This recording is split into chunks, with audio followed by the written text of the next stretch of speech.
राज्य कर्मचाऱ्यांना सुधारित राष्ट्रीय पेन्शन योजना तर कर्मचाऱ्यांकडून जुन्या पेन्शनचा आग्रह, अन्यथा वोट फॉर पेन्शनचा नारा.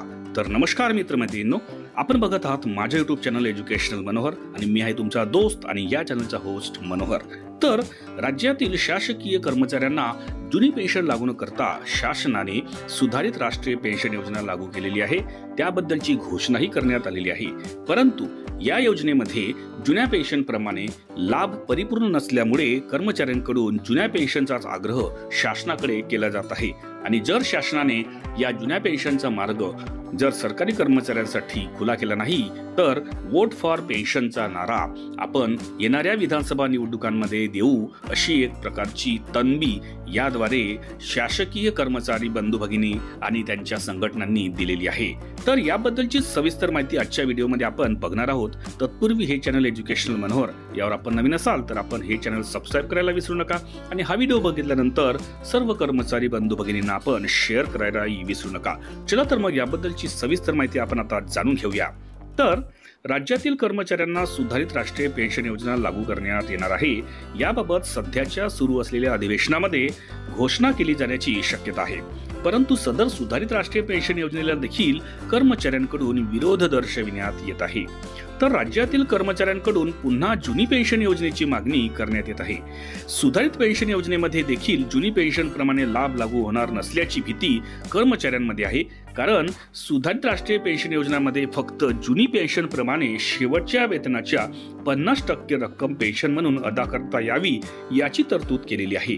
तर सदर सुधारित राष्ट्रीय पेन्शन योजनेमध्ये जुनी पेन्शन प्रमाणे सर्व लाभ जशाच्या तसे लागू करण्यात आलेले नाही. यामुळेच कर्मचाऱ्यांकडून सदर सुधारित राष्ट्रीय पेन्शन योजनेचा विरोध केला जात आहे. सुधारित राष्ट्रीय पेन्शन योजना ही कर्मचाऱ्यांच्या सेवा कालावधीनुसार शेवटच्या वेतनाच्या 50%, 40% व 35% रक्कम पेन्शन म्हणून दिली जाईल.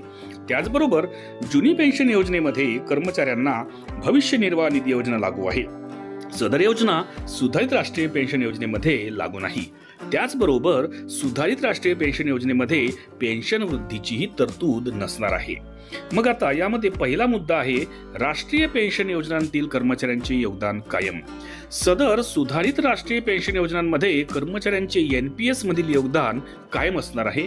तर सदरचे योगदान कर्मचाऱ्यांना परत मिळणार नाहीत. यामुळे सदर सुधारित राष्ट्रीय पेन्शन योजनांमध्ये देखील कर्मचाऱ्यांना जुनी पेन्शन प्रमाणे फायदा मिळणार नसल्याने कर्मचाऱ्यांकडून जुन्या पेन्शनची मागणी केली जात आहे. दुसरा आहे अर्जित रजा आणि सेवानिवृत्ती उपदान. सुधारित राष्ट्रीय पेन्शन योजनेमध्ये अर्जित रजा रोखीकरणाचा लाभ तसेच सेवानिवृत्ती उपदानाचा लाभ पुन्हा सुरू करण्यात येणार असल्याचे या बाबींमध्ये कर्मचाऱ्यांना दिलासा मिळणार आहे. त्यानंतरचा पॉइंट असणार आहे जुनी पेन्शन न दिल्यास वोट फॉर OPS चा नारा. राज्यातील कर्मचाऱ्यांना जर जुनी पेन्शन योजना लागू न केल्यास येत्या विधानसभा निवडणुकीमध्ये कर्मचाऱ्यांकडून जो पक्ष जुनी पेन्शन देईल त्यालाच मतदान करू याकरिता वोट फॉर OPS असा नारा देण्यात येत आहे.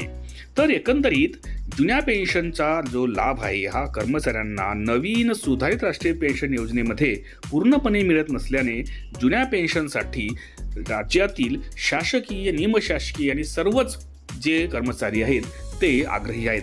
परंतु शासनाकडून सुधारित राष्ट्रीय पेन्शन योजनाच लागू केला जाण्याची एक प्रकारची घोषणा करण्यात आलेली आहे आणि त्यामुळेच एक वोट फॉर OPS म्हणजेच vote for old pension scheme असा नारा कर्मचाऱ्यांकडून दिला जात आहे. आता याचे पडसाद येणाऱ्या निवडणुकांमध्ये काय पडणार आहेत आणि त्याचा काय परिणाम होणार आहे, त्यासोबतच राज्य सरकार हा परिणाम लक्षात घेऊन काही पाऊल उचलते का, हे सर्व पाहण्यासारखे असेल. आणि त्यामुळेच या व्हिडिओमध्ये आपल्याला एक अतिशय महत्त्वपूर्ण अशी माहिती मी दिल्यामुळे हा व्हिडिओ आपण लाईक करण्यासोबतच जास्तीत जास्त शेअर करावा. सोबतच हे चॅनल एज्युकेशनल मनोहर यावर आपण नवीन असाल तर हे चॅनल आपण सबस्क्राईब करायलाही विसरू नका. अशाच पद्धतीचे शासकीय कर्मचाऱ्यांच्या बाबतीत माहितीपर व्हिडिओ जर आपल्याला बघायचे असतील तर त्यांची प्लेलिस्ट या व्हिडिओच्या डिस्क्रिप्शनमध्ये इन्फॉर्मेशन एज्युकेशनल मनोहर या नावाने देण्यात आलेली आहे. त्यावर जाऊन आपण तेही आपल्या कामाचे व्हिडिओज पाहून घेऊ शकता. चला तर अशाच एका महत्त्वपूर्ण व्हिडिओमध्ये पुन्हा एकदा मी आपली भेट घेणार आहे. तोपर्यंत माझ्या सर्व कर्मचारी बंधू भगिनींना माझा नमस्कार.